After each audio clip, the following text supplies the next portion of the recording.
El fallo que rompe el silencio. En un momento que quedará marcado en la historia reciente de Colombia, el sistema de justicia dio un paso que muchos creían imposible: romper el muro de silencio que durante años ha protegido a los poderosos. Un fallo judicial, frío en su redacción pero explosivo en sus implicaciones, ha sacudido los cimientos del poder político tradicional. No se trata de una noticia más. No es un simple comunicado de prensa ni una declaración de campaña. Es una sentencia. Una palabra firme, pronunciada desde el estrado de un juzgado, que dice: ya no hay impunidad. El abogado Diego Cadena, figura central en la defensa del expresidente Álvaro Uribe Vélez, ha sido declarado culpable del delito de soborno a testigos. Una acusación grave. Una condena contundente. Y sobre todo, un veredicto que no cae del cielo, sino que emerge de un entramado de pruebas, audios, documentos, movimientos bancarios y testimonios que durante años fueron ignorados, minimizados o incluso ridiculizados por quienes tenían interés en que nunca salieran a la luz. Imaginen esto: durante años, el relato oficial del uribismo fue claro: todo es una persecución política. Que no hay pruebas. Que es un montaje. Que la justicia está siendo instrumentalizada para derribar a un líder. Pero hoy, ese relato se desmorona. Porque no es un periodista quien lo dice. No es un opositor político. Es un juez. Con toga. Con autoridad. Con el peso de la ley. Y lo que ha dicho es inequívoco: hubo soborno. Hubo manipulación. Hubo intento de torcer la justicia. Y Diego Cadena fue parte de eso. Este no es solo un caso legal. Es un antes y un después. Porque por primera vez, una figura tan cercana al expresidente Uribe, un hombre que fue su defensor más visible, más mediático, más combativo, ha sido condenado por participar en una operación para protegerlo a toda costa. Y eso cambia todo. ¿Por qué? Porque si Cadena actuó, ¿quién le dio la orden? ¿Quién financió esas acciones? ¿Quién se benefició del silencio de los testigos? El fallo no juzga directamente a Uribe, pero lo señala de forma indirecta, como el presunto promotor de una estrategia que buscaba torcer el curso de la justicia. Y eso, amigos, es como un terremoto político. No se ve en el momento, pero sus efectos se sienten durante años. Lo más impactante no es solo la condena, sino el contexto. Este veredicto llega en un momento en el que el país está dividido, en el que la confianza en las instituciones está bajo mínimos, en el que muchos ciudadanos han perdido la fe en que la justicia pueda alcanzar a los de arriba. Y justamente por eso, este fallo tiene un valor simbólico gigantesco. Es una señal, un mensaje, una chispa. Es como si el sistema dijera: aquí ya no se juega, aquí ya no se manipula, aquí ya no se compra el silencio. Y eso, aunque parezca un solo paso, puede abrir la puerta a muchos más. A nuevas investigaciones. A nuevas revelaciones. A nuevas responsabilidades. Pero atención, no todo es celebración. Porque junto con la condena, el juez tomó una decisión que ha generado desconcierto, preocupación, incluso indignación. A pesar de hallarlo culpable, decidió dejar a Diego Cadena en libertad. Sí, lo escucharon bien. Condenado, pero libre. Y la pena, en lugar de ser anunciada de inmediato, fue pospuesta para el 2 de octubre. ¿Por qué? ¿Qué sentido tiene condenar a alguien por corromper testigos y luego dejarlo en libertad, sabiendo que puede influir en la misma justicia que lo juzgó? ¿Qué garantías hay de que no desaparezca? ¿Qué pasa si tiene contactos en el exterior? ¿Qué pasa si tiene recursos para huir? Este detalle, este matiz, convierte el fallo en algo ambiguo. En algo que, aunque avanza en una dirección, cojea en otra. Porque mientras se celebra la condena, también se encienden las alarmas. La Fiscalía ya ha expresado su preocupación. Las organizaciones de víctimas también. Temen que esta decisión sea un resquicio por donde se escape la justicia, justo cuando más cerca estaba de tocar a quienes estuvieron arriba por tanto tiempo. Y no olvidemos el otro punto polémico. El juez lo absolvió del cargo de soborno al testigo Carlos Enrique Vélez, a pesar de que existen pruebas de transferencias de dinero, correos electrónicos, reuniones grabadas.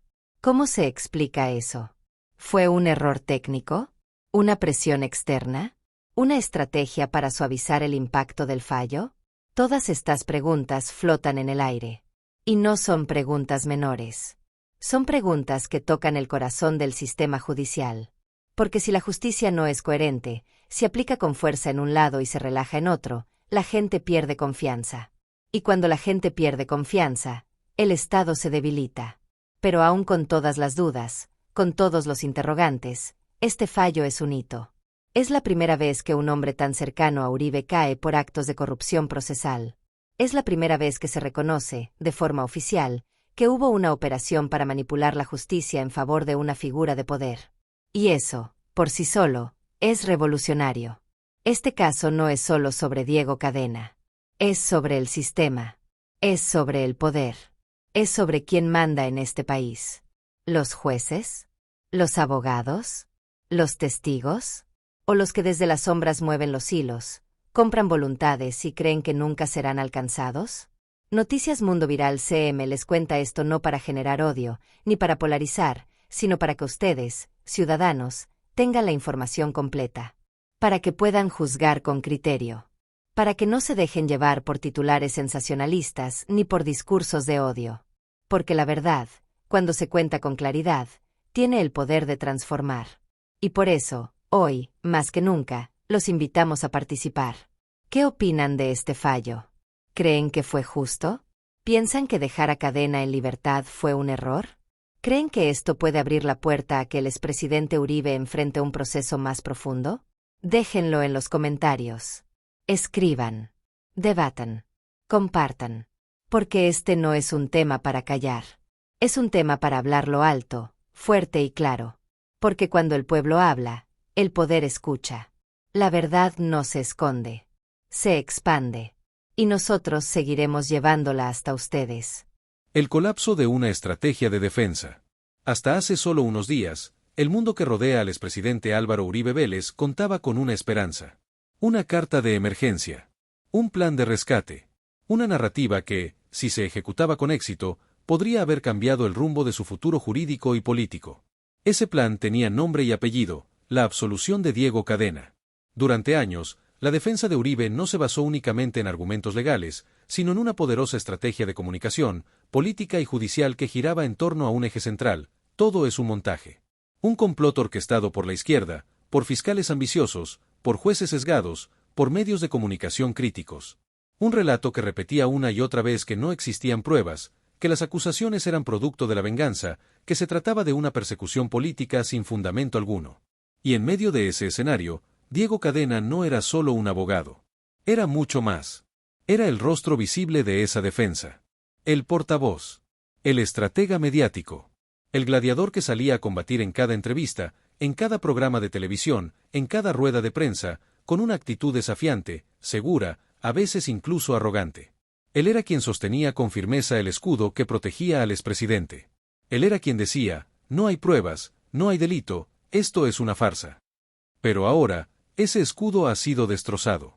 El veredicto que lo declara culpable de soborno a testigos no es solo una condena personal. Es el colapso total de toda una estrategia de defensa. Es como si, de un solo golpe, se hubiera derrumbado el andamiaje que sostenía una narrativa que duró más de una década. Imaginen una fortaleza construida con ladrillos de desconfianza, manipulación y descalificación. Cada ataque a la justicia, cada acusación de parcialidad, cada intento de desacreditar a los testigos, formaba parte de esa estructura. Y ahora, con la condena de Cadena, uno de los pilares más fuertes de esa fortaleza se ha quebrado. No solo eso, se ha quebrado bajo el peso de pruebas concretas, de decisiones judiciales imparciales, de un fallo que no puede ser ignorado ni desestimado como persecución. Porque ahora ya no se trata de opiniones. No se trata de discursos. No se trata de campañas en redes sociales. Se trata de un juez. De un tribunal. De un fallo firmado, sellado, notificado. Y lo que dice ese fallo es claro: sí hubo delito. Sí hubo intento de manipular la justicia. Y Diego Cadena fue parte activa de ese delito. Eso cambia radicalmente el tablero. Ya no pueden decir que es un montaje. Ya no pueden afirmar que no hay pruebas. Ya no pueden presentar a Cadena como una víctima. Al contrario, ahora él es un condenado. Un hombre que, según el sistema judicial, participó en una operación para corromper testigos, alterar declaraciones y proteger a su cliente a cualquier costo. Y si Cadena actuó, la pregunta que resuena como un eco en los pasillos del poder es: ¿quién lo autorizó? Porque un abogado, por muy influyente que sea, no toma decisiones de esta magnitud por su cuenta. No organiza pagos, no coordina encuentros, no manipula pruebas sin que alguien, desde arriba, dé la señal. Y en este caso, todos los caminos conducen a la misma persona, Álvaro Uribe Vélez. Este fallo no solo condena a un abogado, reabre la puerta a una investigación mucho más profunda. Refuerza la hipótesis de que Uribe fue el determinador de los actos ilícitos, como lo ha sostenido la Fiscalía durante años.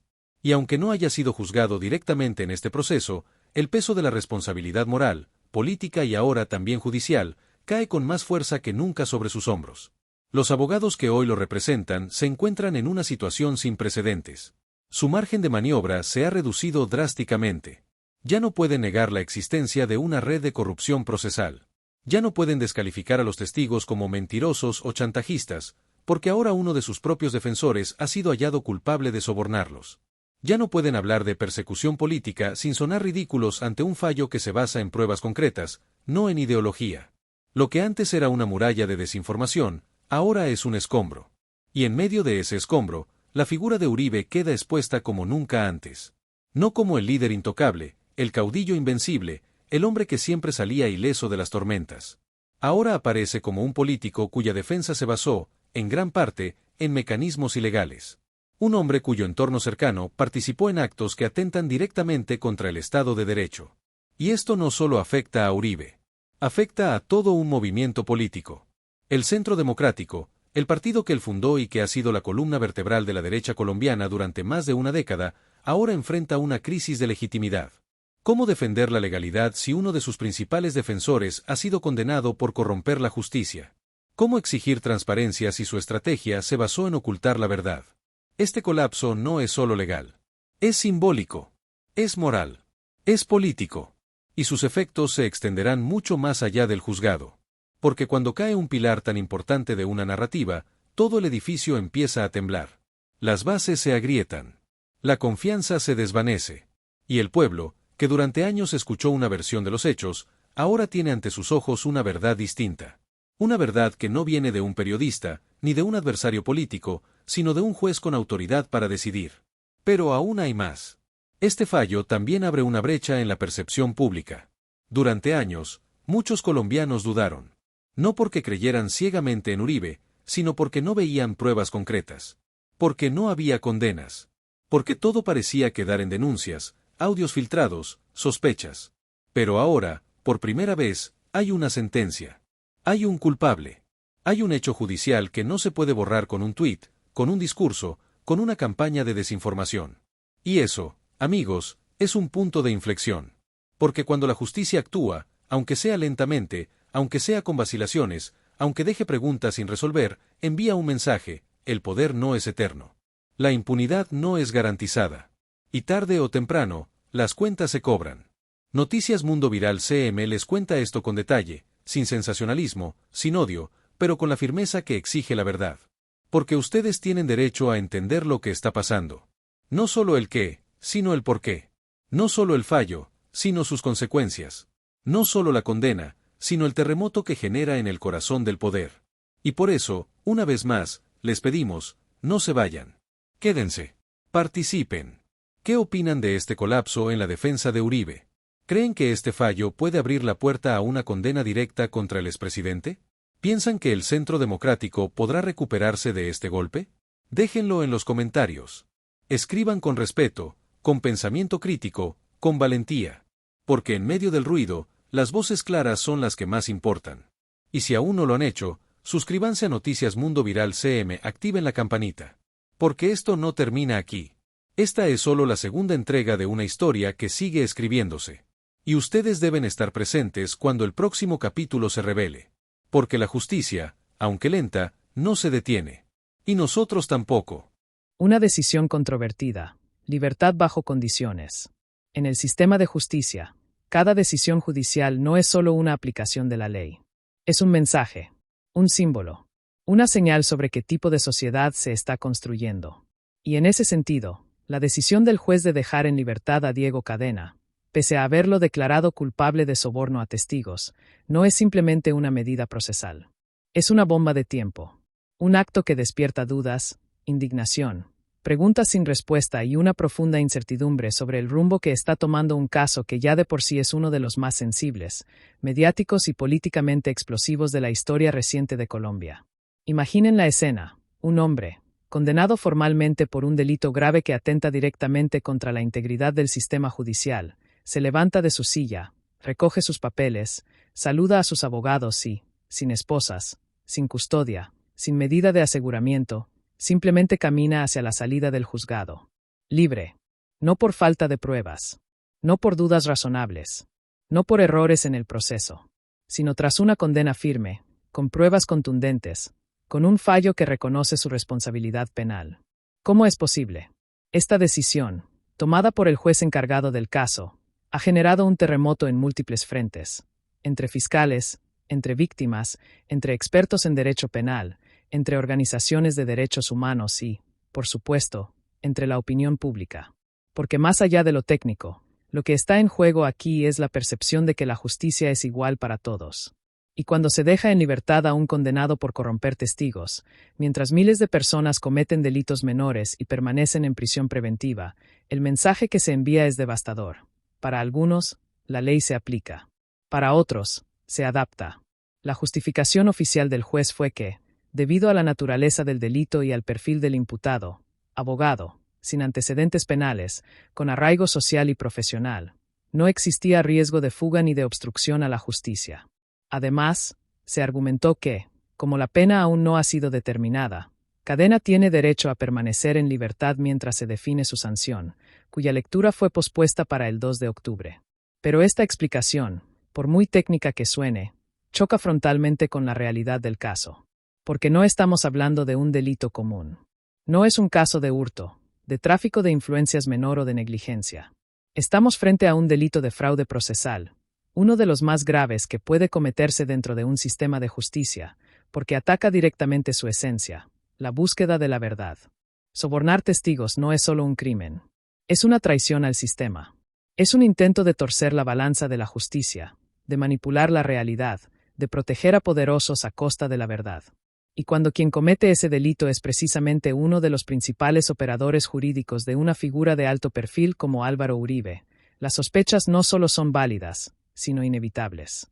¿Cómo puede alguien que fue condenado por corromper testigos seguir libre, con acceso a teléfonos, correos, reuniones privadas, sin supervisión alguna? ¿Qué impide que, en estos meses antes de la lectura de la pena, intente contactar a testigos clave, ejerza presión, o incluso destruya evidencia? ¿Qué garantías hay de que no abandone el país? Y aquí es donde entra un dato que ha encendido todas las alarmas. Diego Cadena tiene residencia legal en Estados Unidos. No es un vínculo familiar. No es una propiedad de vacaciones. Es una residencia establecida, con documentos, con conexiones, con redes. Eso, combinado con su capacidad económica, su formación jurídica y su conocimiento del sistema, lo convierte en un sujeto de alto riesgo de fuga. La Fiscalía General de la Nación, consciente de este peligro, ya ha expresado su preocupación de manera pública. En documentos oficiales, ha señalado que existen indicios claros de que Cadena podría intentar evadir la justicia, y ha solicitado medidas de aseguramiento más estrictas, incluyendo la detención preventiva. Pero hasta ahora, sus peticiones han sido ignoradas. Además, hay un elemento que no puede pasarse por alto: el contexto político del caso. Este no es un juicio aislado. Es parte de una trama mucho más amplia que involucra al expresidente Uribe, a su entorno cercano, a estructuras de poder que durante años han operado con impunidad. Dejar en libertad a una figura tan clave como Cadena, en este momento tan delicado, genera la percepción de que hay intereses superiores protegiéndolo. Que el sistema, en su momento más crítico, retrocede. Y no es solo la Fiscalía la que alza la voz. Organizaciones de víctimas de paramilitarismo, líderes sociales, defensores de derechos humanos y colectivos de justicia transicional han manifestado su rechazo. Para ellos, esta decisión no es solo un error jurídico. Es una herida abierta en el proceso de reparación histórica del país. Porque si quienes manipularon la justicia para proteger a los poderosos ahora gozan de libertad, ¿qué mensaje se envía a las víctimas que durante años lucharon por la verdad? ¿Qué siente una madre que perdió a su hijo en medio del conflicto armado, cuando ve que un hombre condenado por corromper la justicia camina libre por la calle? ¿Qué piensa un líder campesino que ha sido amenazado por denunciar despojos, al ver que quienes orquestaron operaciones de encubrimiento no pagan con cárcel? ¿Qué ejemplo se da a los jóvenes que creen en la ley, cuando ven que la ley se dobla para algunos? Este caso no se trata solo de Diego Cadena. Se trata del sentido de la justicia en Colombia. Se trata de saber si el sistema está diseñado para proteger a todos por igual, o si sigue privilegiando a quienes tienen influencia, nombre, poder y recursos. Porque si un abogado condenado puede quedar en libertad mientras espera su pena, mientras hay miles de personas en prisión por delitos menores, entonces el sistema no es justo. Es selectivo. Y hay más. Esta decisión ocurre en un momento en el que el país exige transparencia, en el que el gobierno del presidente Gustavo Petro impulsa una política de paz total que incluye justicia para los responsables de crímenes de lesa humanidad, corrupción de cuello blanco y manipulación del Estado. Y justamente cuando se intenta construir una nueva cultura de rendición de cuentas, aparece una decisión como esta, que parece retroceder décadas. No se trata de pedir venganza. No se trata de criminalizar a nadie sin juicio. Pero tampoco se trata de normalizar lo inaceptable. La justicia no puede ser blanda con los poderosos y dura con los pobres. No puede aplicar el Código Penal con rigidez para unos y flexibilidad para otros. Porque cuando eso sucede, no hay Estado de Derecho. Hay privilegio. Y en este punto, la pregunta que todos se hacen es, ¿por qué se tomó esta decisión? ¿Fue un error técnico del juez? ¿Una interpretación demasiado benévola del Código de Procedimiento? ¿Una presión externa? ¿Un cálculo político para evitar una crisis mayor? Nadie lo sabe con certeza. Pero lo que sí es claro es que esta medida ha generado desconfianza. Ha abierto un debate profundo sobre la independencia del Poder Judicial, sobre la posibilidad de que ciertos casos sean tratados con guantes blancos, y sobre el verdadero compromiso del sistema con la igualdad ante la ley. Algunos juristas han señalado que, en teoría, dejar en libertad a un condenado mientras se define la pena no es ilegal, que el sistema permite ese margen. Pero también reconocen que, en casos de alta sensibilidad, con riesgo de fuga o de obstrucción a la justicia, la discrecionalidad del juez debe inclinar la balanza hacia la protección del proceso. Y en este caso, esa protección parece haber sido ignorada.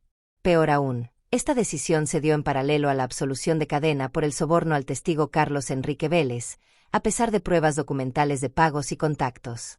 Esa contradicción, condenar en un cargo y absolver en otro con pruebas similares, alimenta la percepción de que el fallo no fue coherente, sino fragmentado, como si se hubiera buscado un equilibrio político más que una verdad jurídica completa. Y mientras todo esto ocurre, Diego Cadena sigue activo. Da entrevistas. Se defiende en redes sociales. Mantiene su influencia. Y todo desde la comodidad de la libertad. Mientras, las víctimas, los testigos, los fiscales que construyeron el caso, siguen bajo amenaza, bajo presión, bajo el peso de un sistema que, en momentos clave, parece tambalear. Noticias Mundo Viral CM no juzga al juez. No cuestiona su integridad sin pruebas. Pero sí exige transparencia. Sí exige coherencia. Sí exige que se entienda que cada decisión en un caso de esta magnitud tiene consecuencias profundas. No solo legales, sino sociales, políticas, morales. Y por eso, hoy más que nunca, los invitamos a participar. A no quedarse callados. A no aceptar explicaciones superficiales. A exigir que este caso no se quede en un fallo técnico, sino que se convierta en un punto de inflexión para el sistema de justicia colombiano. ¿Qué opinan ustedes? ¿Creen que dejar en libertad a un condenado por soborno a testigos es una garantía del debido proceso, o un riesgo inaceptable para la justicia? ¿Piensan que esta decisión fue técnica o política? ¿Creen que el sistema está protegiendo a los poderosos? ¿O confían en que, a pesar de todo, la justicia terminará por prevalecer? Déjenlo en los comentarios. Escriban con libertad, con respeto, con conciencia. Porque la opinión del pueblo también es parte de la justicia. Porque la justicia no se construye solo en los juzgados. Se construye también aquí. En cada comentario. En cada palabra. En cada voz que se niega a callar. El caso Uribe, más vigente que nunca. Si alguien pensó, aunque fuera por un instante, que el caso del expresidente Álvaro Uribe Vélez había quedado enterrado en el olvido, sepultado bajo el peso del tiempo, el ruido mediático o la fatiga política, Este nuevo veredicto contra Diego Cadena ha llegado como un trueno en medio de la calma. El caso Uribe no solo sigue vigente, sino que ahora, más que nunca, está en el centro mismo del escenario judicial, político y social de Colombia. No se trata de una reactivación simbólica. No es un simple recordatorio. Es una reconfiguración profunda del escenario. Es como si, tras años de evasivas, maniobras legales, presiones mediáticas y estrategias de desgaste, la justicia hubiera recuperado el hilo conductor de una trama que muchos intentaron deshilachar. Y ahora, con la condena de Cadena, ese hilo se ha convertido en una cuerda que, poco a poco, se enrosca alrededor de la verdad. Porque lo que hoy se ha confirmado no es solo que hubo soborno a testigos. No es solo que hubo una operación para manipular la justicia. Es que esa operación tuvo un centro de mando. Y ese centro, según las pruebas acumuladas durante años, apunta directamente hacia Álvaro Uribe. Recordemos el contexto. El expresidente fue llamado a juicio por presuntos delitos relacionados con fraude procesal y soborno. La Fiscalía sostiene que, en el marco de una investigación que lo vinculaba con paramilitarismo, se montó una red de presión, pagos y manipulación para que testigos clave cambiaran sus declaraciones, se retractaran o desaparecieran. Una operación orquestada, no al azar, sino con precisión, con recursos, con conocimiento del sistema judicial. Y en esa operación, Diego Cadena no fue un actor secundario. Fue uno de los principales ejecutores. El abogado de confianza. El estratega legal. El hombre que, desde las sombras, coordinaba encuentros, gestionaba pagos, filtraba información y construía una narrativa paralela para desacreditar a los testigos. Un papel tan central que su condena no puede interpretarse como un episodio aislado, sino como una pieza clave en una cadena mucho más amplia. Ahora bien, si Cadena actuó, ¿quién lo autorizó? ¿Quién financió esas acciones? ¿Quién se benefició directamente de que los testigos callaran? La lógica jurídica, la coherencia de las pruebas y el sentido común apuntan en una sola dirección. El beneficiario último de esa manipulación fue Álvaro Uribe. No hay otro destinatario lógico. No hay otro interés que explique tanta movilización de recursos, tanto riesgo, tanta coordinación. Este fallo, entonces, no solo nos cierra el caso Uribe, lo reabre con más fuerza que nunca. Porque ahora no se trata solo de sospechas o indicios. Se trata de un hecho judicial probado, si hubo soborno a testigos. Y quien lo cometió era el abogado principal del expresidente. Eso convierte a Uribe no en un mero sospechoso, sino en el epicentro de una investigación que ya no puede ser ignorada, minimizada o descalificada como persecución política. Y es aquí donde el caso adquiere una dimensión histórica. Porque no estamos hablando de un político más. Estamos hablando de una figura que marcó una era en Colombia. Un expresidente que gobernó 2 veces, que construyó un movimiento político que dominó la escena nacional durante más de una década, que fue símbolo de seguridad, de mano dura, de orden. Un líder que, para millones de colombianos, representó la estabilidad en medio del caos. Pero también un líder que, para millones de víctimas, representa la impunidad, la connivencia con grupos paramilitares, la criminalización de la protesta, el uso del Estado para perseguir a sus opositores. Un hombre cuyo legado está profundamente dividido, admirado por unos, repudiado por otros. Y ahora, ese legado se encuentra en un punto de inflexión. Porque si la justicia sigue su curso, si las pruebas se consolidan, si nuevos testigos deciden hablar, si la Fiscalía impulsa una nueva fase del proceso, Álvaro Uribe podría enfrentar un juicio penal en firme. No como figura política, no como líder de opinión, sino como acusado, como imputado, como persona sometida a la ley, igual que cualquier ciudadano. Y eso, amigos, sería un antes y un después en la historia del país. Sería la primera vez que un expresidente de su magnitud, con su nivel de influencia, con su red de poder, sea juzgado por delitos de corrupción procesal, por manipulación de la justicia, por intentar torcer la verdad para salvarse. No por actos de gobierno, sino por actos de defensa personal que violaron la ley. Este escenario no es hipotético. Está cobrando forma. La condena de Cadena es un precedente. Es una prueba de que el sistema judicial puede avanzar, incluso frente a figuras intocables. Es una señal de que la Fiscalía no ha abandonado el caso. Es una demostración de que las instituciones, aunque lentas, aunque torpes, aunque presionadas, pueden funcionar. Pero también es un espejo de las tensiones que vive el país. Porque detrás de este caso no solo hay un expresidente. Hay un movimiento político entero, el Centro Democrático, un partido que ha construido su identidad en torno a la figura de Uribe, que lo ha presentado como víctima de persecución, que ha movilizado a millones de personas bajo el lema de defender al líder. Y ahora, con este fallo, ese partido se encuentra en una encrucijada. ¿Sigue defendiendo a Uribe a ciegas, aunque las pruebas se acumulen?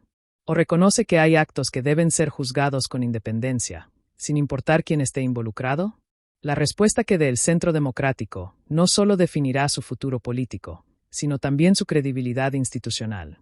Porque si defienden a un condenado, si niegan lo evidente, si siguen hablando de montaje cuando ya hay sentencias, entonces no están defendiendo la democracia. Están defendiendo la impunidad. Y eso, con el tiempo, se paga. En legitimidad, en confianza, en votos. Además, este caso no puede entenderse sin el contexto del gobierno actual. El presidente Gustavo Petro llegó al poder con un discurso claro: acabar con la impunidad, construir una justicia para todos, desmantelar las estructuras de poder que han operado en la sombra. Y aunque él no ha intervenido directamente en este proceso, como debe ser en un Estado de Derecho, su gobierno ha permitido que las instituciones funcionen con mayor autonomía. Eso ha generado una reacción feroz por parte de la derecha uribista, que acusa al gobierno de estar detrás de la persecución a Uribe. Pero lo cierto es que la fiscalía que investiga este caso no fue nombrada por Petro. Las decisiones judiciales no las toma el Ejecutivo. Y los testigos que han hablado no lo han hecho por órdenes de nadie.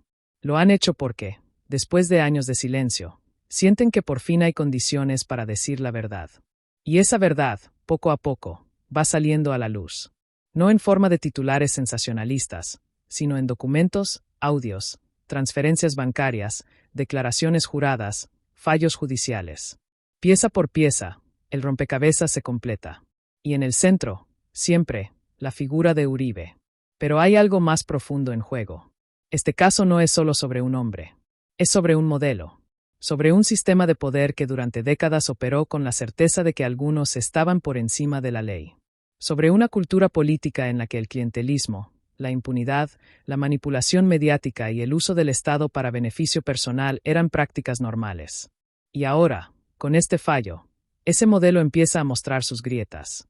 Porque si un expresidente puede ser investigado, si su abogado puede ser condenado, si sus testigos pueden retractarse, entonces nada es eterno.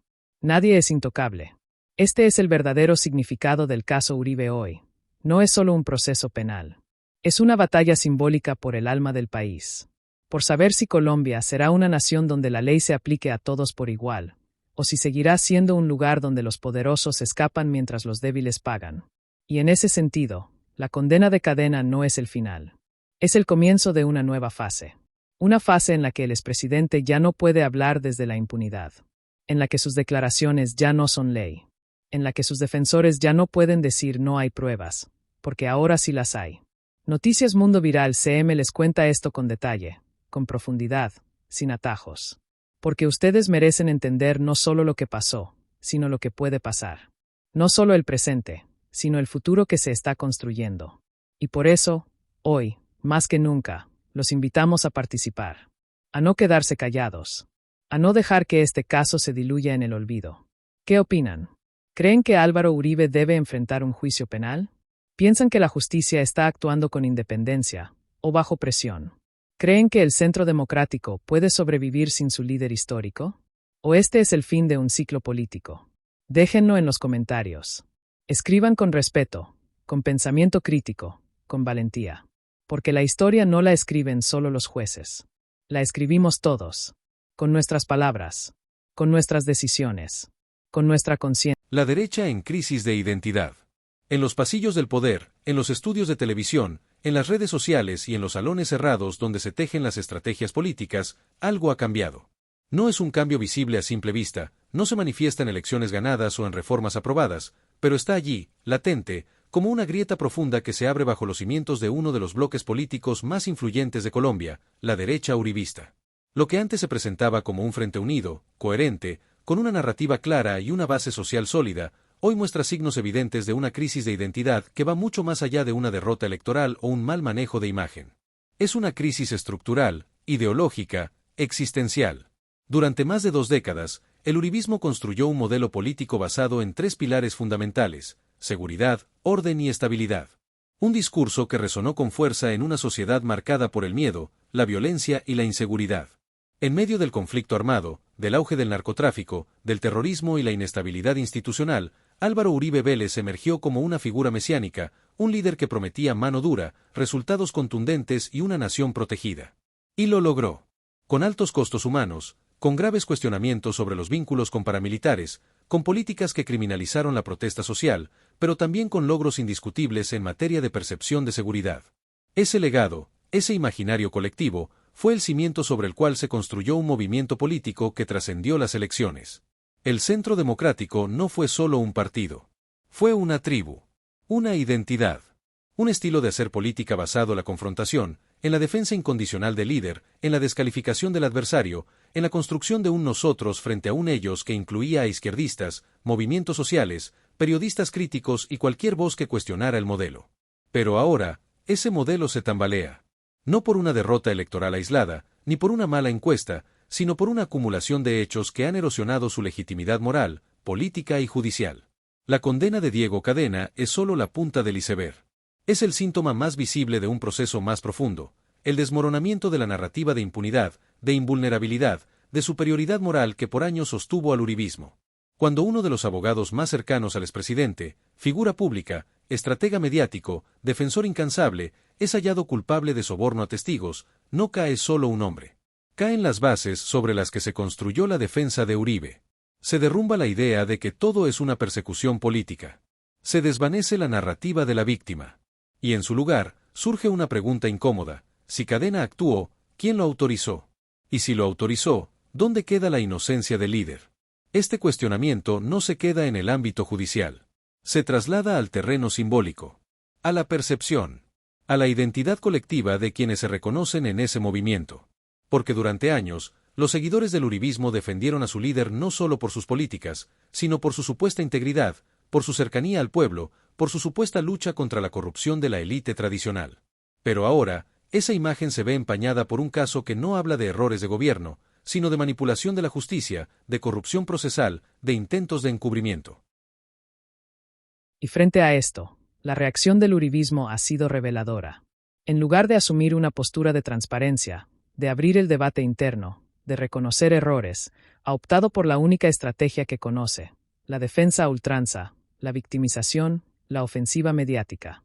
Figuras como la senadora María Fernanda Cabal han salido al ruedo con discursos apocalípticos, denunciando una supuesta falta de garantías para la oposición, hablando de gobierno autoritario, de amenazas diplomáticas, de intervención de potencias extranjeras. Pero estos discursos, que en otro tiempo pudieron resonar, hoy suenan huecos, repetitivos, desconectados de la realidad. Porque cuando se habla de falta de garantías mientras se tiene acceso a los principales medios de comunicación, cuando se denuncia persecución mientras se goza de libertad para movilizarse, organizar marchas, emitir opiniones sin censura, la credibilidad se desvanece. Y más aún cuando esas mismas figuras, que hoy se presentan como víctimas, fueron parte de gobiernos que encarcelaron a opositores, que estigmatizaron a líderes sociales, que utilizaron el aparato del Estado para perseguir a quienes pensaban distinto.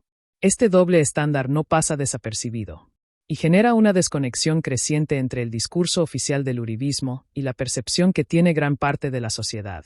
La derecha extrema, que se presenta como defensora del orden, se muestra cada vez más caótica en sus narrativas, que dice defender la democracia, pero rechaza los resultados electorales cuando pierde, que exige justicia, pero la descalifica cuando toca a sus líderes, que habla de libertad, pero promueve una visión autoritaria, excluyente, jerárquica de la sociedad. Y en medio de esta contradicción, emerge una crisis de liderazgo. Porque si Álvaro Uribe, el fundador, el caudillo, el jefe, ahora enfrenta un proceso judicial con pruebas concretas, con condenas colaterales, con indicios cada vez más sólidos de responsabilidad, entonces el movimiento pierde su figura central. No hay un sucesor claro. No hay un proyecto político alternativo. No hay una hoja de ruta que no dependa de la figura del líder histórico. Los intentos por construir nuevas caras, como el impulso a candidaturas internas dentro del Centro Democrático, han sido torpes, fragmentados, marcados por luchas internas y ausencia de propuestas. La exclusión de figuras como Juan Carlos Pinzón, quien representaba una línea más moderada, más institucional, más abierta al diálogo, ha sido un mensaje claro. En este movimiento no hay espacio para la disidencia. No hay pluralidad. Solo hay lealtad. Y esa lealtad se mide en función de la defensa incondicional de Uribe, no en la construcción de un país mejor. Este hermetismo ideológico, esta intolerancia a la crítica, esta negación de la realidad, no fortalece al movimiento. Lo aísla. Lo envejece. Lo convierte en un grupo de nostalgia, en lugar de un partido con mirada al futuro. Porque mientras el país cambia, mientras las nuevas generaciones exigen justicia social, paz, inclusión, sostenibilidad ambiental, el uribismo sigue atrapado en una guerra del pasado, en una batalla contra fantasmas, en una defensa de un modelo que ya no responde a las necesidades del presente. Además, su discurso internacional ha caído en una repetición mecánica de la retórica de la Guerra Fría. Al mencionar a Rusia, China o Irán como amenazas, al vincular al gobierno de Gustavo Petro con regímenes autoritarios, lo que hacen es no solo desinformar, sino demostrar una visión del mundo anacrónica, dependiente de una alianza binacional con Estados Unidos que ignora los cambios geopolíticos, la diversificación de las relaciones internacionales y la necesidad de una política exterior soberana. Este enfoque no solo limita su capacidad de influencia global, sino que refleja una profunda inseguridad. Porque cuando un sector político no puede competir con ideas, recurre al miedo. Cuando no tiene propuestas, apela a la polarización. Cuando no puede ganar en las urnas, intenta desestabilizar el proceso democrático con discursos de caos, de violencia, de intervención externa. Y en ese proceso, pierde algo mucho más valioso que el poder, la credibilidad. La capacidad de ser escuchado con seriedad. La posibilidad de construir un país distinto desde una perspectiva conservadora, pero moderna, abierta, responsable. Lo que está ocurriendo con la derecha uribista no es una derrota momentánea. Es una transformación forzada por la realidad. Una crisis de identidad que obliga a preguntarse: ¿qué es hoy la derecha en Colombia? ¿Defiende el Estado de Derecho o solo sus intereses? ¿Representa a la nación o a un grupo de élite? ¿Quiere un país de todos o uno para pocos? Porque sin una respuesta clara, sin una renovación auténtica, sin un distanciamiento de las prácticas de impunidad, sin una apertura al diálogo, lo que queda no es un movimiento político, sino una sombra del pasado, luchando por mantenerse viva en un mundo que ya no la reconoce. El miedo al cambio y la resistencia al progreso. En el corazón de toda transformación social, política o económica, late un sentimiento poderoso, antiguo, casi instintivo: el miedo. No el miedo a lo desconocido en sentido abstracto, sino el miedo concreto, tangible, de quienes han vivido cómodamente bajo un orden establecido y temen que ese orden se desvanezca. Un miedo que no se expresa solo en silencio o en dudas, sino en campañas mediáticas, en manipulación de datos, en descalificaciones, en la construcción de narrativas apocalípticas. Este miedo, hoy más que nunca, define la conducta de un sector poderoso de la sociedad colombiana, aquel que ha gozado de privilegios durante décadas y que ve cómo, poco a poco, el terreno bajo sus pies comienza a moverse. El gobierno del presidente Gustavo Petro no llegó al poder por casualidad. Fue el resultado de un proceso histórico, de una acumulación de frustraciones, de demandas postergadas, de injusticias que el sistema tradicional se negó a resolver. Fue la respuesta de un país que, tras años de políticas neoliberales, desigualdad estructural, violencia persistente y exclusión social, decidió apostar por un rumbo distinto. Un rumbo que prioriza la justicia social, la redistribución de la riqueza, la paz como eje central del desarrollo, la soberanía nacional y la defensa del medio ambiente. Pero este cambio, por legítimo que sea, por democrático que haya sido su origen, no ha sido recibido con aceptación por todos.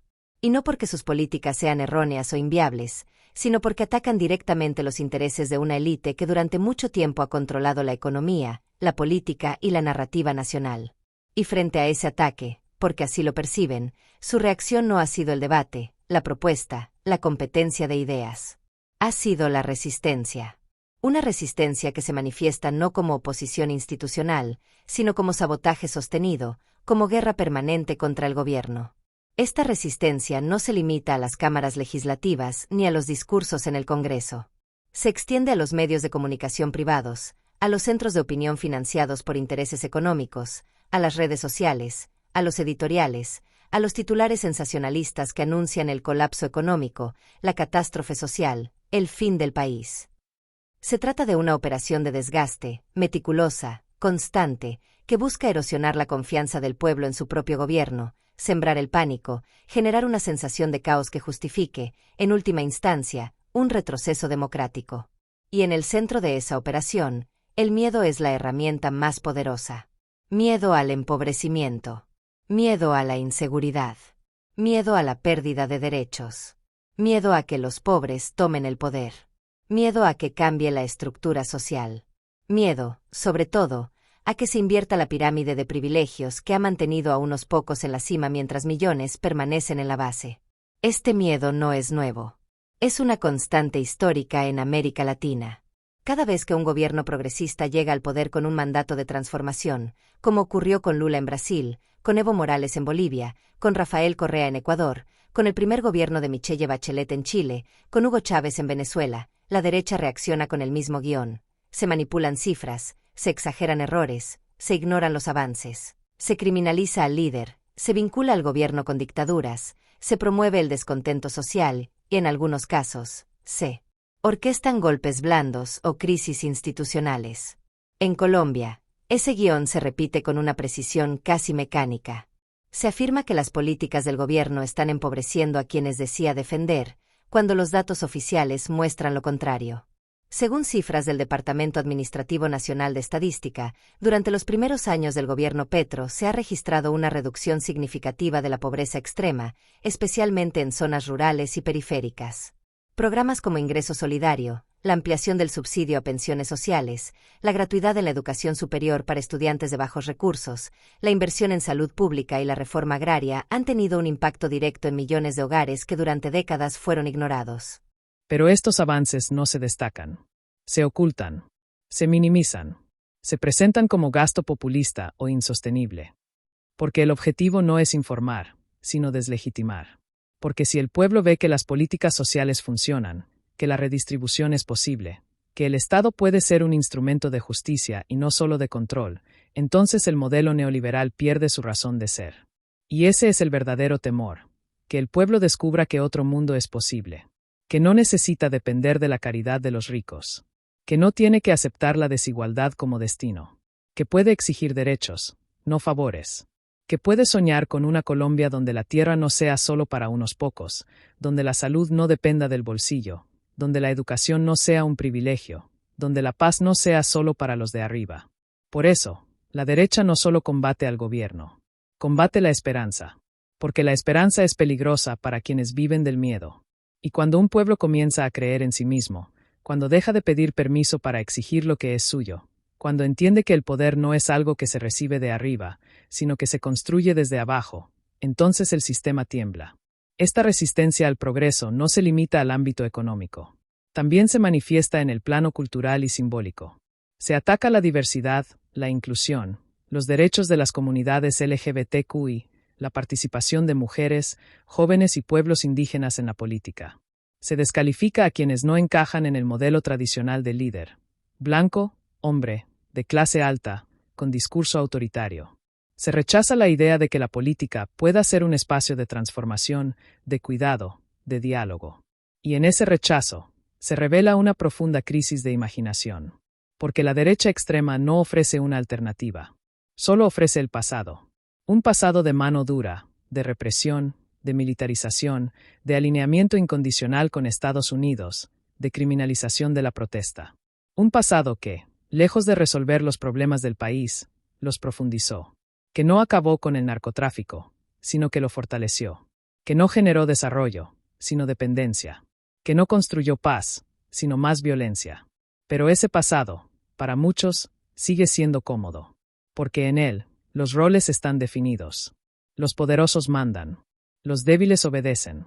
La estabilidad se mantiene a costa de la justicia. Y mientras el sistema funcione para unos pocos, no hay necesidad de cambiar. El progreso, en cambio, es incómodo. Es incierto. Requiere diálogo. Exige redistribución. Implica conflictos. No promete soluciones mágicas, sino procesos largos, complejos, dolorosos. Y por eso, quienes se benefician del statu quo prefieren resistirlo, incluso si eso significa mentir, manipular, desestabilizar. Lo que está ocurriendo en Colombia no es solo un choque de políticas. Es un choque de mundos. Un choque entre un modelo que prioriza el capital sobre la vida y otro que intenta colocar a las personas en el centro. Entre una visión del país como mercancía y otra que lo ve como comunidad. Entre el miedo al cambio y la esperanza de un futuro distinto. Y en medio de ese choque, el pueblo está llamado a decidir.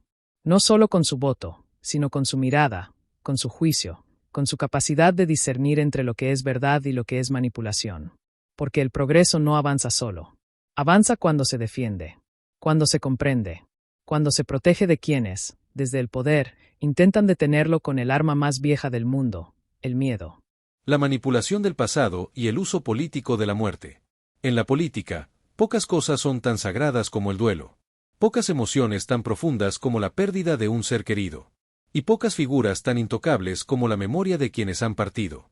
Sin embargo, en los últimos tiempos, se ha vuelto cada vez más evidente que, en Colombia, el dolor no siempre es privado.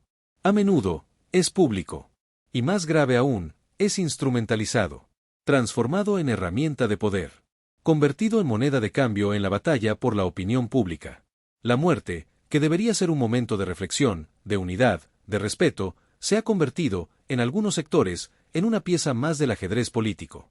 Uno de los casos más recientes y simbólicos de esta manipulación es el uso que se ha hecho del nombre de Miguel Uribe Turbay, hijo del expresidente Álvaro Uribe Vélez, fallecido en un trágico accidente aéreo en el año 2023. Un evento que conmovió al país, que generó luto, solidaridad y un profundo sentimiento de pérdida. Pero, con el paso del tiempo, esa tragedia personal ha sido desdibujada, descontextualizada y finalmente, politizada. Hoy, el nombre de Miguel Uribe Turbay aparece no solo en homenajes, sino en discursos incendiarios, en declaraciones de líderes políticos, en campañas mediáticas que lo invocan como símbolo de una supuesta falta de garantías para la oposición, como prueba de que el gobierno actual no protege a sus adversarios, como ejemplo de que Colombia está sumida en el caos, en la inseguridad, en la descomposición institucional. Frases como ¿quién protegerá a la oposición si mueren incluso los hijos de los líderes?, han comenzado a circular con fuerza en ciertos círculos de poder, como si su muerte hubiera sido un asesinato político, un crimen de Estado, una consecuencia directa de las políticas del presidente Gustavo Petro. Pero la verdad, la evidencia, los informes oficiales, las investigaciones técnicas, son contundentes: no hubo crimen. No hubo atentado. No hubo sabotaje. El accidente aéreo que cobró la vida de Miguel Uribe Turbay fue investigado por las autoridades aeronáuticas, y las conclusiones apuntaron a causas técnicas y meteorológicas. Un mal tiempo extremo, condiciones de vuelo complejas, fallas en la toma de decisiones operativas. Nada que sugiera un acto de violencia política, ni una conspiración, ni una ejecución planificada. Aún así, su memoria ha sido arrastrada al campo de batalla. No para honrarlo, sino para utilizarlo. Porque en la lógica de quienes buscan desestabilizar al gobierno, cualquier tragedia humana puede convertirse en una oportunidad. No importa si fue un accidente. Lo importante es el efecto: generar miedo, sembrar dudas, construir una narrativa de inseguridad generalizada, de caos institucional, de persecución encubierta.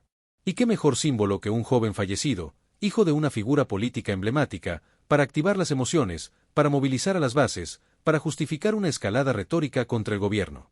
Este fenómeno no es nuevo. A lo largo de la historia de Colombia, la muerte ha sido utilizada como arma política. Desde los asesinatos de líderes populares como Jorge Eliezer Gaitán o Luis Carlos Galán, cuyas memorias fueron rápidamente apropiadas por movimientos de diversa índole, hasta los casos más recientes de líderes sociales asesinados, cuyas imágenes aparecen en campañas sin que sus familias hayan dado autorización. El duelo, una vez más, se convierte en espectáculo. El dolor, en propaganda.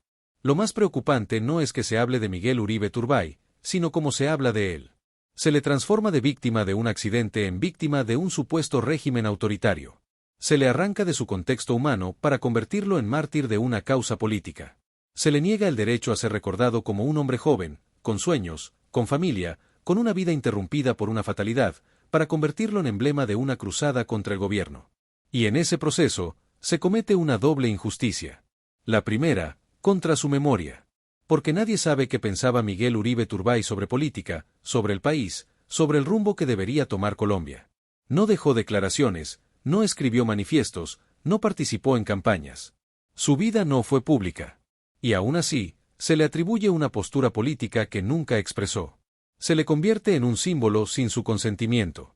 La segunda injusticia es contra las verdaderas víctimas del conflicto colombiano. Porque mientras se levanta el nombre de Miguel Uribe Turbay como ejemplo de falta de garantías, millones de colombianos miran con indignación cómo sus propios duelos han sido ignorados. Madres que han perdido a sus hijos en operaciones militares. Líderes sociales asesinados en zonas remotas. Defensores de derechos humanos enterrados sin justicia. Comunidades indígenas diezmadas por la violencia. Personas que, a diferencia de Miguel Uribe Turbay, no tenían acceso a helicópteros, a seguridad privada, a cobertura mediática nacional. Cotidiana. Viven bajo amenazas. Caminan con escoltas improvisados. Escriben sus testamentos antes de salir de casa. Y cuando son asesinados, sus casos quedan en la impunidad. Sus nombres no aparecen en los titulares.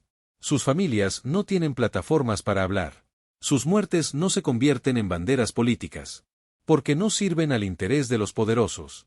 Entonces, cuando se dice que no hay garantías para la oposición, se omite una verdad incómoda. La verdadera falta de garantías ha existido siempre para los que no tienen nombre, ni apellido ilustre, ni acceso a los medios.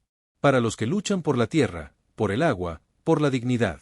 Para los que denuncian despojos, corrupción, abusos de poder. Ellos son los que verdaderamente viven bajo riesgo. Ellos son los que han pagado con su vida por decir la verdad. Además, este uso político de la muerte forma parte de una estrategia más amplia, la construcción de un clima de miedo. Porque si se logra convencer al ciudadano de que el país está al borde del colapso, de que la oposición está en peligro, de que el gobierno es incapaz de proteger a nadie, entonces se justifica cualquier medida extrema. Se justifica la intervención de fuerzas extranjeras. Se justifica un golpe blando. Se justifica el retorno al autoritarismo, a la mano dura, al estado de excepción permanente. Y esa es la gran paradoja. Quienes hoy hablan de falta de garantías son los mismos que, durante años, gobernaron bajo regímenes de excepción, que aprobaron leyes que criminalizaron la protesta, que estigmatizaron a los movimientos sociales, que permitieron que paramilitares operaran con impunidad, que desviaron recursos del Estado para financiar campañas ilegales. Son los mismos que nunca condenaron los asesinatos de líderes sindicales, que minimizaron las masacres, que negaron la existencia del conflicto armado como tal. Ahora, cuando están fuera del poder, descubren de pronto la importancia de las garantías. Ahora, cuando no controlan los medios, ni las fuerzas militares, ni las instituciones, hablan de persecución. Pero no lo hacen desde un lugar de autocrítica, sino desde la manipulación. Porque no buscan fortalecer la democracia. Buscan debilitar al gobierno legítimamente electo. Este fenómeno también revela una profunda desconexión con la realidad social. Porque mientras se invoca la muerte de un joven de clase alta, en un accidente aéreo, como símbolo del caos nacional, millones de colombianos mueren cada año por causas evitables, por falta de acceso a la salud, por hambre, por violencia urbana, por desastres naturales agravados por la indiferencia estatal. Pero esas muertes no se politizan. No se convierten en banderas. Porque no sirven al relato. La manipulación del pasado, entonces, no es solo un acto de mala fe. Es un mecanismo de poder. Es una forma de controlar la narrativa, de desviar la atención de los verdaderos problemas, de evitar que se hable de corrupción, de impunidad, de desigualdad estructural. Es una estrategia para mantener vigente un modelo que, aunque desgastado, sigue teniendo recursos, influencia y capacidad de respuesta. Y en medio de todo esto, el pueblo colombiano observa. Muchos se niegan a ser engañados. Han vivido demasiado para creer en narrativas vacías. Saben que el verdadero peligro no viene de los gobiernos que promueven la paz, sino de quienes se niegan a abandonar el modelo de violencia y exclusión. Saben que el cambio no se detiene con discursos de miedo, sino que avanza con cada persona que decide creer en la justicia, en la verdad, en la posibilidad de un país distinto. Por eso, el duelo por Miguel Uribe Turbay debe ser respetado. Su familia merece privacidad, silencio, compasión. Y su memoria no debe ser mancillada por intereses ajenos a su vida. Porque en un país que ha sufrido tanto, el dolor no puede ser un recurso más en la guerra por el poder. Debe ser, simplemente, lo que es, una pérdida. Una tragedia. Un llamado a la humanidad. Soberanía, integración y el nuevo rumbo de Colombia. En los últimos años, Colombia ha comenzado a transitar por un camino que, durante décadas, parecía cerrado, el de una política exterior autónoma, libre de tutelas, alejada de la dependencia histórica de una sola potencia extranjera. Un rumbo que no se define por alianzas automáticas, sino por principios. Que no obedece a dictados externos, sino a intereses nacionales. que no se mide por la cercanía con Washington, sino por la profundidad de los lazos con América Latina y el sur global. Este nuevo rumbo, impulsado con firmeza por el gobierno del presidente Gustavo Petro, no es solo un cambio de estrategia diplomática. Es una declaración de independencia. Es un acto de soberanía. Durante más de 30 años, la política exterior de Colombia estuvo subordinada, de manera casi inquebrantable, a los intereses de Estados Unidos. Desde el Plan Colombia hasta las alianzas militares, desde la lucha contra el narcotráfico hasta las posturas en organismos internacionales, la agenda colombiana parecía, muchas veces, un reflejo de la política exterior norteamericana. No se trataba solo de cooperación. Se trataba de subordinación, de alineamiento automático, de una dependencia que, con el tiempo, fue moldeando no solo las decisiones de Estado, sino también la forma en que el país se veía a sí mismo en el concierto internacional. Colombia, en ese modelo, no era un actor autónomo. Era un aliado fiel, un socio estratégico, un policía regional. Un país que, a cambio de ayuda militar, cooperación técnica y acceso a mercados, aceptaba participar en operaciones que, muchas veces, profundizaban la violencia interna, sin resolver las causas estructurales del conflicto. El resultado fue una militarización excesiva, una estigmatización de movimientos sociales, una guerra contra las drogas que criminalizó a campesinos y fortaleció a los carteles, y una creciente pérdida de soberanía en temas clave como la defensa del medio ambiente, la política de cultivos ilícitos y la construcción de la paz. Hoy, ese modelo está siendo cuestionado, no por capricho, no por radicalismo, sino por convicción, por la certeza de que Colombia tiene derecho a decidir su propio destino, sin que nadie, desde el exterior, determine qué es mejor para su pueblo. Y ese derecho, defendido con coherencia por el gobierno actual, se ha traducido en una serie de decisiones concretas que están redefiniendo el lugar del país en el mundo. Una de las primeras señales fue el distanciamiento del modelo de intervención militar como única respuesta al conflicto. Frente a la histórica dependencia del Plan Colombia, que priorizaba la erradicación forzada de cultivos y la persecución armada de actores ilegales, el gobierno actual ha apostado por una política de paz total, que busca la desmovilización, la reintegración social, la justicia transicional y, sobre todo, el abordaje de las causas estructurales del conflicto, la desigualdad, el despojo, la exclusión territorial. Este cambio no solo tiene impacto interno, tiene una dimensión internacional profunda. Porque al rechazar la militarización como solución única, Colombia está diciendo que ya no acepta que su seguridad se defina desde fuera, que ya no permitirá que intereses foráneos determinen qué políticas son válidas en su territorio, que la paz no se impone con helicópteros y fumigaciones, sino con diálogo, con justicia social, con redistribución de la tierra. Además, esta nueva visión de la soberanía se ha manifestado en la forma en que Colombia ha reconfigurado sus relaciones diplomáticas. Lejos del tradicional alineamiento con Estados Unidos, el gobierno ha buscado fortalecer vínculos con países del sur, con naciones que también han sufrido la intervención extranjera, que han sido objeto de sanciones unilaterales, que han luchado por mantener su independencia frente a los centros de poder global. Se han reactivado relaciones con Venezuela, después de años de tensión diplomática.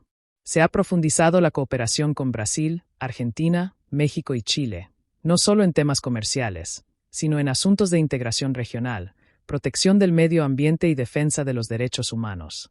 Se han fortalecido los lazos con países del Caribe, del Pacífico Sur y con naciones africanas y asiáticas, promoviendo una diplomacia de cooperación sur-sur, basada en el respeto mutuo, la igualdad de condiciones y la no intervención en asuntos internos.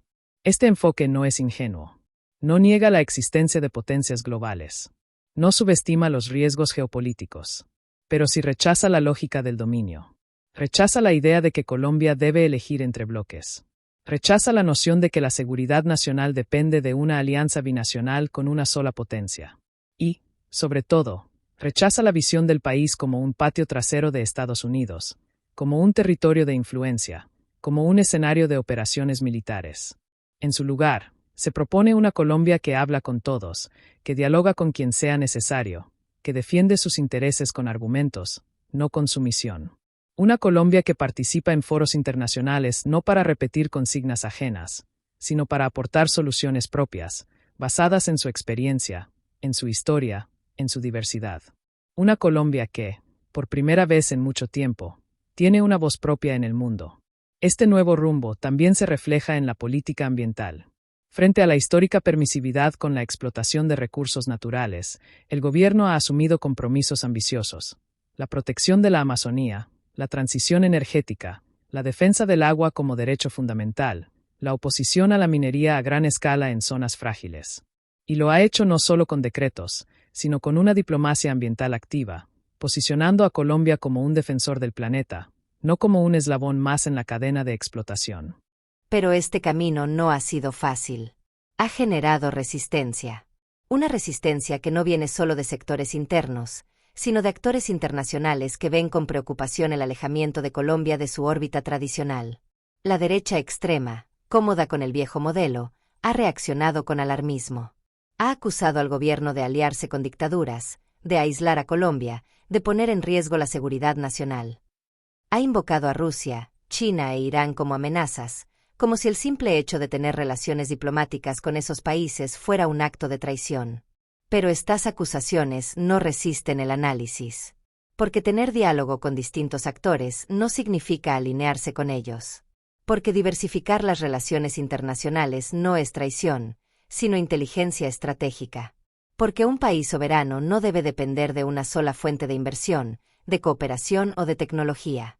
Y porque, en un mundo multipolar, la supervivencia de las naciones depende de su capacidad para navegar entre bloques, no de arrodillarse ante uno. Además, esta nueva política exterior no ha significado romper con Estados Unidos. Las relaciones continúan. Hay cooperación en temas de migración, en lucha contra el narcotráfico, en comercio. Pero ahora, esa relación se construye desde la paridad, no desde la sumisión. Se negocia, no se impone. Se dialoga, no se obedece. Y eso, por sí solo, es un logro histórico. Este cambio también tiene un profundo significado simbólico. Porque al reivindicar la soberanía, Colombia está reivindicando su dignidad. Está diciendo que ya no aceptará que otros decidan por ella. Que ya no permitirá que intereses ajenos determinen su futuro. Que ya no será un campo de batalla para guerras ajenas. Que su territorio no será usado para operaciones militares que no benefician a su pueblo. Y en ese proceso, se está construyendo una nueva identidad nacional.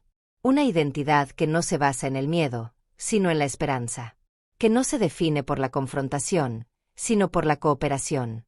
Que no ve al exterior como una amenaza, sino como una oportunidad. Una Colombia que, después de décadas de violencia, de dependencia, de exclusión, comienza a soñar con un lugar distinto en el mundo. No se trata de un camino sin obstáculos. Habrá presiones. Habrá intentos de desestabilización. Habrá campañas de desinformación. Pero el rumbo está trazado. Y cada decisión, cada acuerdo, cada discurso en foros internacionales, refuerza la idea de que Colombia puede ser un país diferente. Un país que no se mide por su obediencia, sino por su coraje. Que no se define por sus alianzas, sino por sus principios. Porque la verdadera soberanía no es solo política. Es cultural. Es económica. Es moral. Es la capacidad de decir no cuando es necesario. De dialogar cuando conviene. De construir cuando otros destruyen. Y de soñar, contra viento y marea, con una América Latina unida, justa, independiente. Este es el nuevo rumbo de Colombia. No es un espejismo. No es un experimento. Es una decisión. Y está cambiando el país para siempre. La justicia como camino hacia el futuro. El caso de Diego Cadena no termina con un veredicto. Tampoco comienza con él. Es parte de una cadena mucho más larga, tejida con hilos de corrupción, impunidad, valentía, dolor y, finalmente, de esperanza. Es un capítulo dentro de una historia que Colombia ha estado escribiendo durante décadas. La historia de un país que, tras años de silencio, de miedo, de olvido, comienza a exigir cuentas. No por venganza. No por odio. Sino por justicia. Por dignidad. Por memoria. La condena de Cadena por el delito de soborno a testigos no es solo un hecho judicial. Es un símbolo. Un mensaje. Una señal de que el sistema, aunque lento, aunque imperfecto, aunque presionado, puede moverse. Puede avanzar. Puede tocar a quienes durante años creyeron que estaban por encima de la ley. Y aunque la decisión de dejarlo libertad mientras se define su pena genera dudas, incertidumbre y temor, no anula el hecho fundamental: la justicia ha dado un paso. Y ese paso, por pequeño que parezca, puede abrir la puerta a muchos más. Porque si hubo soborno, si hubo manipulación de testigos, si hubo una red para proteger a figuras de poder, entonces el caso no puede detenerse en cadena. Tiene que seguir. Tiene que profundizarse. Tiene que llegar hasta donde las pruebas lo permitan. Porque la justicia no es decorativa. No sirve para llenar titulares y luego archivar. La justicia es un camino. Y ese camino debe transitarlo hasta el final. Este caso, en su esencia, no es solo sobre un abogado. Es sobre el sistema. Es sobre quién manda en este país. Es sobre si las decisiones se toman en los juzgados o en los salones cerrados del poder. Es sobre si la verdad se puede comprar, o si, al final, prevalece. Y lo que está en juego no es solo el futuro de una persona, sino el futuro de una nación que ha sufrido demasiado por la impunidad. Millones de colombianos han perdido a sus seres queridos sin que se hiciera justicia. Líderes sociales han sido asesinados tras denunciar despojos. Comunidades enteras han sido desplazadas por intereses económicos. Y durante años, los responsables han caminado libres, protegidos por redes de poder, por complicidades, por silencios cómplices. Hoy, con este fallo, se abre una posibilidad. No de cerrar todas las heridas, pero sí de comenzar a sanarlas. Por eso, este no es un momento para quedarse en silencio. Este es un momento para alzar la voz. Para exigir que el proceso no se detenga. Para que la Fiscalía siga investigando. Para que los jueces actúen con independencia. Para que los testigos no sean abandonados. Para que las víctimas no sean olvidadas. Porque la justicia no avanza sola. Avanza con cada persona que decide que ya basta. Con cada ciudadano que se niega a normalizar lo inaceptable. Con cada voz que dice: esto no se queda así. Noticias Mundo Viral CM no solo informa. Como acá. Y por eso, hoy, más que nunca, les pedimos: suscríbanse. Porque esta historia no termina aquí. El 2 de octubre, cuando se lea la pena de Diego Cadena, estaremos de nuevo con ustedes. En vivo.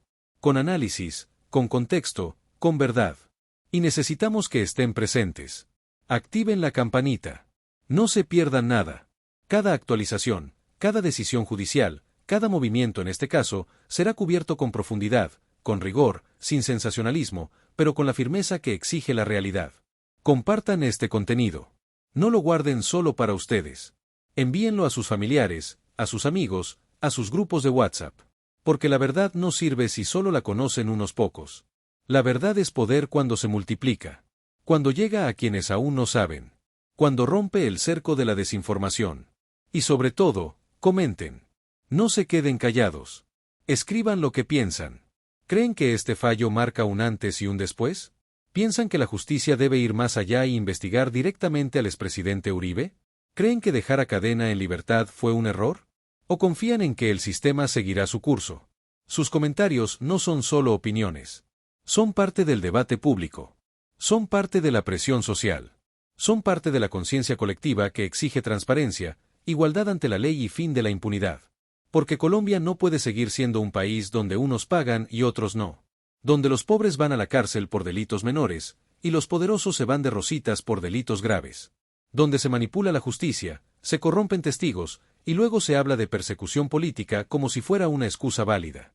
El futuro de este país no depende solo de los jueces, ni de los fiscales, ni de los políticos. Depende de ustedes. De su atención. De su participación. De su compromiso con la verdad. La justicia no es un evento. Es un proceso. Y ese proceso solo avanza cuando el pueblo lo defiende. No miren hacia otro lado. No se canse de exigir. No deje que el olvido borre lo que ya se ha revelado. Porque esta no es solo la historia de Diego Cadena. Es la historia de todos nosotros. De lo que hemos sufrido. De lo que hemos perdido. Y de lo que, por fin, podemos recuperar. Suscríbanse a Noticias Mundo Viral CM. Compartan. Comenten. Y no se vayan. Porque la verdad no se esconde. Se expande. Y nosotros seguiremos llevándola hasta ustedes. Hasta que la justicia no sea una excepción. Bienvenido a Noticias Mundo Viral CM. Aquí descubrirás las noticias más impactantes, virales y de última hora de Colombia y el mundo. Mantente informado con contenido actualizado y análisis profundo de los temas más relevantes. Desde los sucesos internacionales hasta las tendencias globales, pasando por noticias virales y los acontecimientos que están dando de qué hablar. Conoce lo último sobre política, economía, conflictos internacionales y mucho más. Suscríbete ahora y activa la campana para no perderte nada. Porque la información es poder, y aquí estarás siempre un paso adelante. Noticias Mundo Viral CM. La verdad, sin filtros.